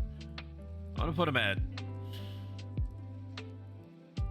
I don't know. I don't respect him literally at all. I'm gonna put him underneath Runebearer. He goes underneath Runebearer. Time's up. Go away. I have to finish this. I have to finish this. Soldier of Godric, S tier, dude. He always S tier. It's gotta be an F tier because he's just an enemy. He's literally just an enemy. He is just an enemy, but he's also memorable as like your first like joke type enemy. And I don't remember Garrus at all. I remember the Soldier of Godric. I don't remember that. Spirit Caller Snail. C tier. Star Scourge for Dawn. Wait, where did you just put the fucking Spirit Caller Snail? That motherfucker killed me like 3 times. See, this one was easy to me. So Rune Bears are easy to you. Spirit Caller Snails was like mindless for me. It's like, oh, this is the gimmick. I have to go find the snail. That's it. That motherfucker kept fucking spawning shit before I could kill it. Pissed me off. Star Scourge Radon is above Renala. Actually, might be above Godskin. Yeah, it's above Godskin for me. Because you feel like you're fighting like a god warrior. You're thinking less of saying we know almost the boss in the cave. I heard he's got something to do with gravity. I think you're right. I think you're right, Flisklet. Yeah, he's S tier for me. Mate, he's not better than Melania. What's that? He's got no feet. He doesn't, because they've fucking worn off to stubs because he's been dragging his feet on the ground after riding his fucking tiny horse all over the place. Stone Digger Troll just makes it so funny. Stone Digger Troll is just a troll. It's just a big troll enemy. I don't respect it. High F tier, maybe. Tibias are F tier. Tibia, I like F tier though. Or I like Tibias, sorry. I don't. They're so easy. Like, they are someone easy, in my chat, I don't know weird. if they were joking, said that one of the Tibia fights was like one of the hardest fights for them. I don't know if they were joking or not. They have to be. Like, maybe they were talking about like dealing with the ads that are constantly spawning, but it's just a guy in a boat. It's a guy in a boat that's like a little bit spooky. I don't respect it at all. It's just shit. I want to put I've never died to it ever. Mid D tier, if only because it's like a spooky boatman, and nothing in the game is like that. I honestly don't know how you could die to Tibia. I could imagine how you could die to any of the others in F tier. Yeah. But not Tibia. Tree Sentinel Duo. It's giving, as the cool kids say, like Crucible Knight. Like, you're just making the fight more annoying by making me do 2 at the same time. And it's totally avoidable if you go to the top route. I want to put him above the Crucible Knights just because of how much dislike I have for fighting the Crucible Knight 16 times. At least at that point that you deal with the Tree Sentinel Duo, it's only been like the 5th time that you fight them. And Tree Sentinel is the same thing. It's just, I mean, it's cool that he's like the first like big intimidating optional enemy for you. Ulcerated Tree Spirit. That's the one. That's the one in the dungeon, right? Putrid Tree Spirit? I actually don't know. I think this one is in a different area. The Putrid Tree Spirit is the one that you're thinking of, where it's just like an enemy, like a natural occurring enemy. Yeah. The Ulcerated Tree Spirit, I think you fight at the end of a dungeon. Valiant Gargoyles. Is wherever the other gargoyle is. No, those ones are cool. That's a hard boss They fight, are cool, but it's just the gargoyle, but two. Like the area that you fight them in is awesome, but the area isn't the boss. Like it adds to it. But if you already don't respect the boss, then the area is just like neat. It's just like a neat thing that happens despite the boss. Like the boss doesn't work in tandem with the. I don't know why the gargoyles are there. Is the thing. If I can't believe that these things are there for a reason, that it's just like I'm just fighting gargoyles in a otherwise cool. Why are they there? Wait, why are they there? Why are they in that area? I have no idea. Why are they chilling by a waterfall? That's a good question. No fucking clue. I ask Miyazaki. I don't know why. I don't know where I put the other gargoyle. I have no idea where the other gargoyle is. Chat, do you see the gargoyle? I don't, mate. There's too many things that look the same. It's true. I'm glad that they're named, because a lot of these tier lists don't have anything named. They just have the picture. I don't just have see the it. picture. How the fuck are you meant to know which is the twin gargoyles and which is just a regular gargoyle? I honestly think that they could have just, like, put these in a family. You know what I mean? Like, all the clean rots are all the clean rot fights. And so on, all the Crucible Knights are all the Crucible Knights. And Wormface. For me, just because of the gross factor, it's high B. For me. Probably. Wormface? Yeah, Wormface. You only fight him as a boss once, but he's a Deathblight. Like, he's a thing that, like, points his head up and he spews, like, Deathblight worms all over the place. I know who he is. I'm just shocked that you're putting him so high. It's just because anything that causes me to physically recoil and be like, okay, that's fucking gross and unsettling, and I don't want anything to do with this creature. So I'm gonna actually put it above Godskin Noble, but below Deathbird. He just puke worms, that is true. Like, he's not intimidating, he's not hard, unless you put yourself in a situation where you get extremely punished. If you use Deathblight worms and he's gross, true. Okay. Today was fucking wild. Okay, I'll let you say goodbye to chat. Your hot dog will disappear. Goodbye, goodbye, hot dog. chat. I appreciate you. My final words are, I'm a hot dog. I'm a hot dog, and then he phases out of existence. Oh my god. And just like that, he was gone. Uh-oh, hot dog. Truly a staggering amount of support shown for me today. I will not take it for granted. We're going to do the future movie date night with Stoic. I'll plan that. We'll do the wife becomes future streamer. I'll also plan that.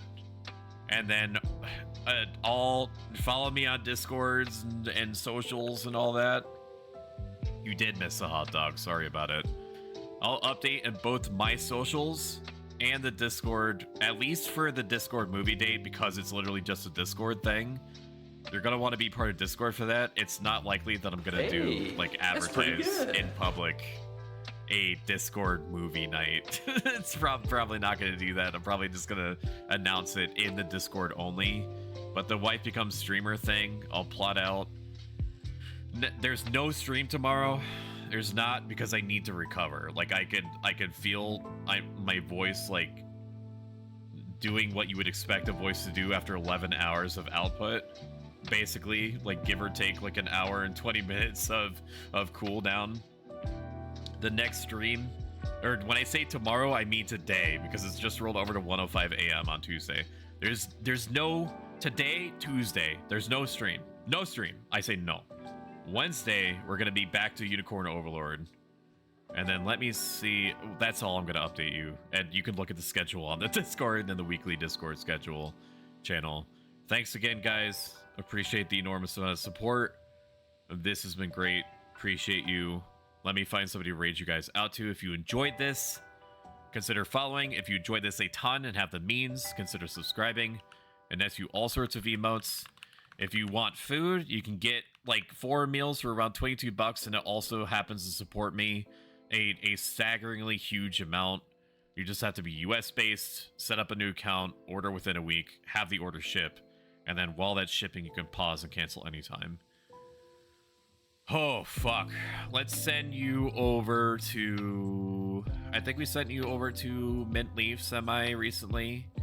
We're gonna send you over to Knight_Thorn. Super cool dude. Duos a lot, collabs a lot with Mint Leaf. We love both of them here. /raid. Knight_Thorn. Okay. I will see you guys technically tomorrow for Unicorn Overlord. I'm gonna go fucking die. Goodbye, friends. Bye. See, take care. Bye. See you later. Goodbye. Take care. Bye. Bye bye. Thank you, Tomaine. Bye bye bye. Appreciate you. Bye bye bye bye bye bye.